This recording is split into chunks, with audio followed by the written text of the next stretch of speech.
if you mention marriage to me, I feel like marriage is a scam. I didn't want to get married. Is this thing marriage? What my mom went through, is this what anybody wants me to go to? A man subjects you, you don't have a voice, you know, you don't have anything. So I never wanted to get married. I see my dad beat my mom when my mom was pregnant with her last child. And he was marching on her tummy. Are you carrying Jesus? Are you carrying Jesus? Whatever you are carrying, I don't need a child. I watched him step on my mom's tummy like he was marching on a full-grown pregnancy. I don't know how God did it. My mom gave birth to that child at 11 months and 2 weeks. That's, call it a year. I saw every man that comes to me. Once you say I want to marry, I'll just say my father. No, there was this man that came, he was a bit elderly, kind. So his way of loving is that the wife doesn't go to the market, he goes to the market, he buys the things, he brings back, you cook. So I just saw him as, this one is going to cage me. Why won't I go to the market and shop? So while he was coming to ask for my hand in marriage, he will ask, what do you people have at home? And I'll tell him, okay, when I make list, the man will cancel the list and say, reduce this. I say, the same thing my dad does to my mom. That was the only reason I didn't marry the man. My God. I just saw, because my father knows how to cancel the list. Meaning that kind of trauma puts you in a loop where you keep seeing the one who has hurt you in other people. Yes. Yes. No matter how much love you want to show me, I just feel this is my father. He beats us, you're always locked in and all of that. So when I was growing up, I said I didn't want to get married because I never saw my parents talk. I never saw them eat together. I never saw them gist. If they sit together, to end in quarrel. My father was too authoritative. You know what we call our dad? We called him boss. If he's coming, including my mother, I would say, boss Abatala, boss is back. Like everybody will take off. Boss Abatala. That is, boss is back. So we all take off, including his servants. He had a lot of people who were serving him at that time. Then you don't watch television. If my father comes back, the first thing he does is to put his hands on the TV console to know if it is hot. Who watch television today? And we are all in trouble. If we are watching TV and my father returns, once we hear his horn, including my mom, we would go hiding. God save you, daddy, that television is hot and nobody accepted. We are going to receive serious beating from my dad. So, yeah. Everybody would take off. So we're always scared of our dad. There was no time for conversation. So with the way he treated my mom and us, I said, marriage is not for me. I'm not going to get married. This thing is not just going to work. So growing up, my father had a block industry. He came to Abuja in the 70s. He's one of those who came to this city early. Yes, so he had lots of stuffs. So he had this block industry that was supposed to be for the feeding of the family, but later became a place of punishment. If you err, my father will send you to the block industry and you're going to work in the industry not as the daughter or child of the CEO, but as a laborer. You carry block? I carried block. I know so much about block industry. I know the 6 inches, the 9 inches. I know that the wood used in carrying blocks is called pallets. I know where you mold block is called bunker. I know how to mix the sand, the sharp sand. I know how to mix it with cement to produce the texture that will So you like this, you have carried blocks before? Yes, a lot. I worked in my father's block industry. You don't look like what we have been through. I thought I was the only one that have carried block. I've carried blocks. My father's block industry, he was a very popular person in this city. He was known for what he was doing. So you see us at the back of that truck or his pickup. He had a pickup, so we'll be at the back.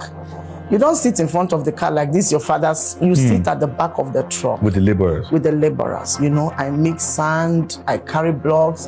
The following morning when you come, you know, the blocks are dried. You lift them up. Then we start packing the pallets.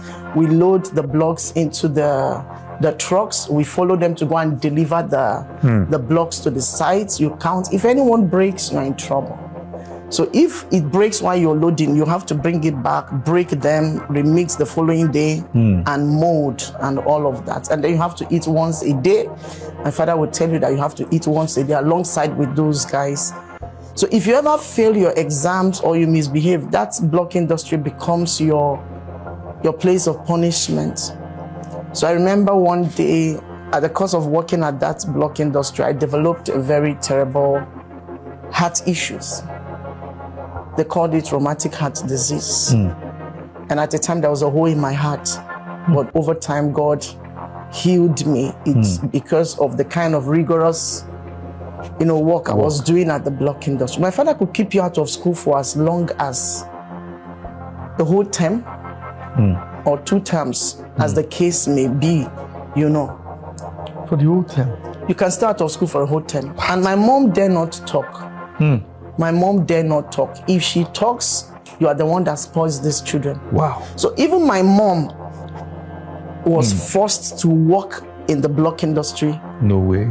I'm telling you, every one of us, apart from the younger ones now, every one of us, my mom. Hope it was not as a means of punishment. It was. My father never believed that a man should leave inheritance for his children. He never believes. He will always tell us his late dad didn't leave anything for him. So he struggled to be who he is. So you should also struggle to be. Man should not leave inheritance. Yes, my father doesn't believe in leaving inheritance for his children. He never believed. So we're always struggling. We're always going to the block industry. And sometimes we stood up for our mom, especially me. So at the end of the day, my parents separated on their 25th wedding anniversary. Wow. After 25 years? After 25 years. Your mom couldn't take it anymore? Even with that, she stayed. She stayed. My dad was known even in church for who he is.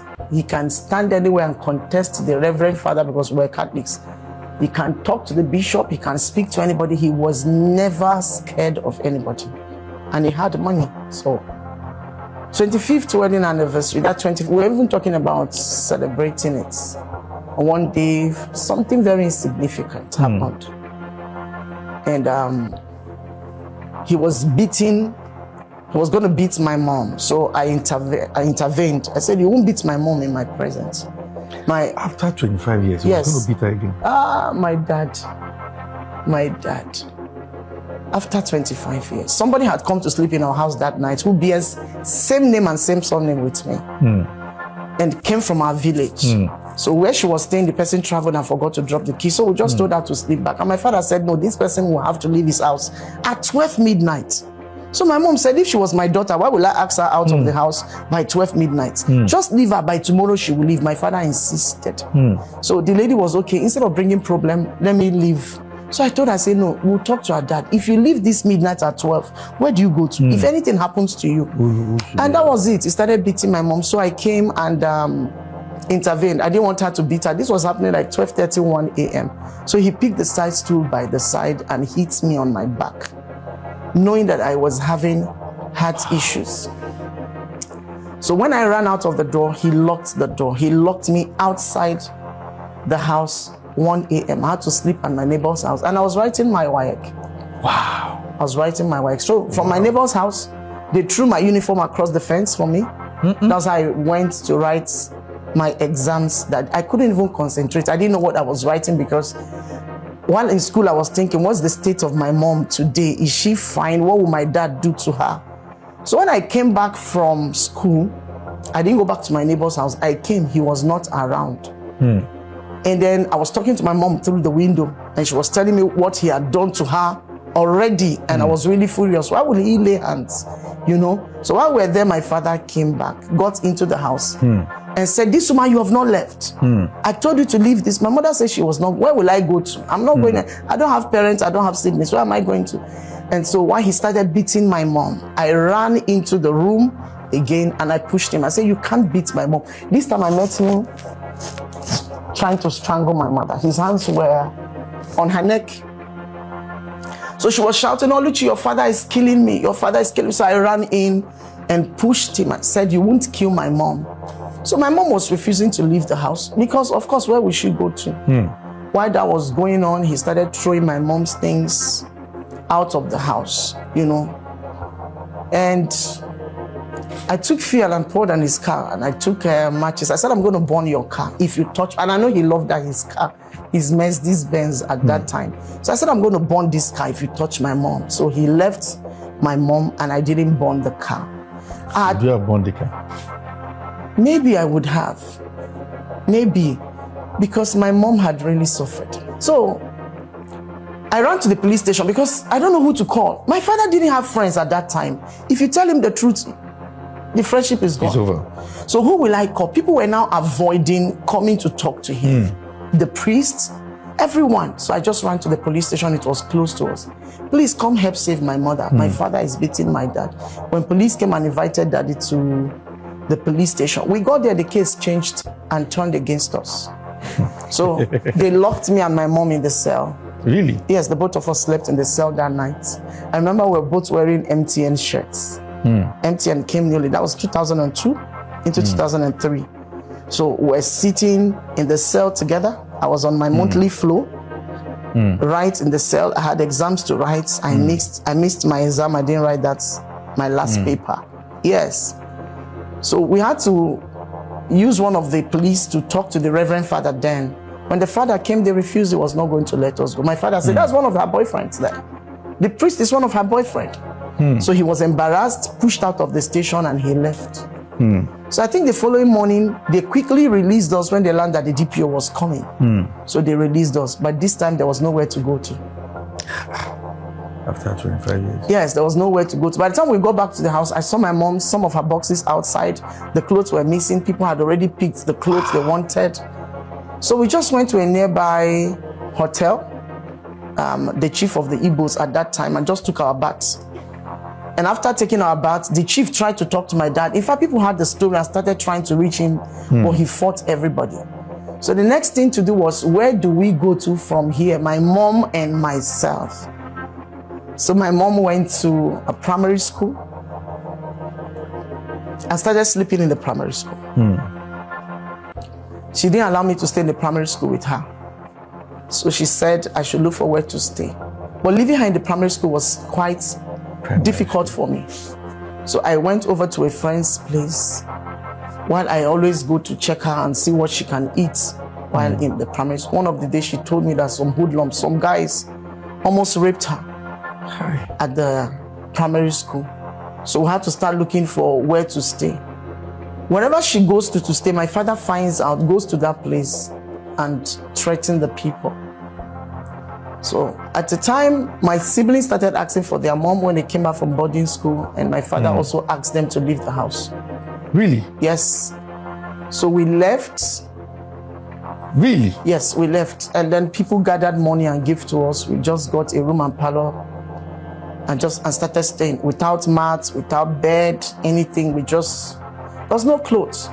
Wow. We left with just what we were wearing and a few of the things we were able to pick outside.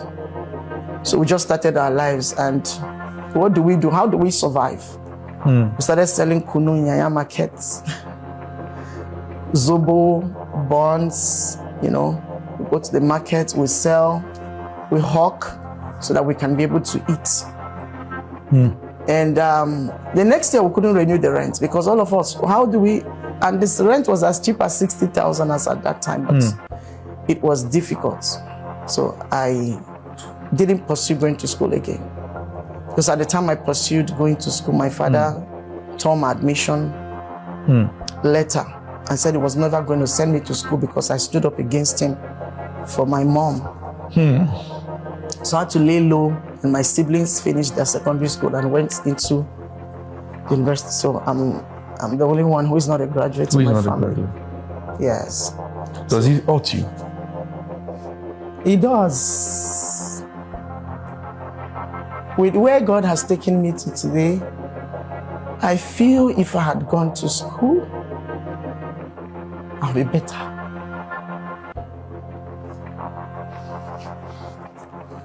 I was very brilliant. There was a place I saw myself.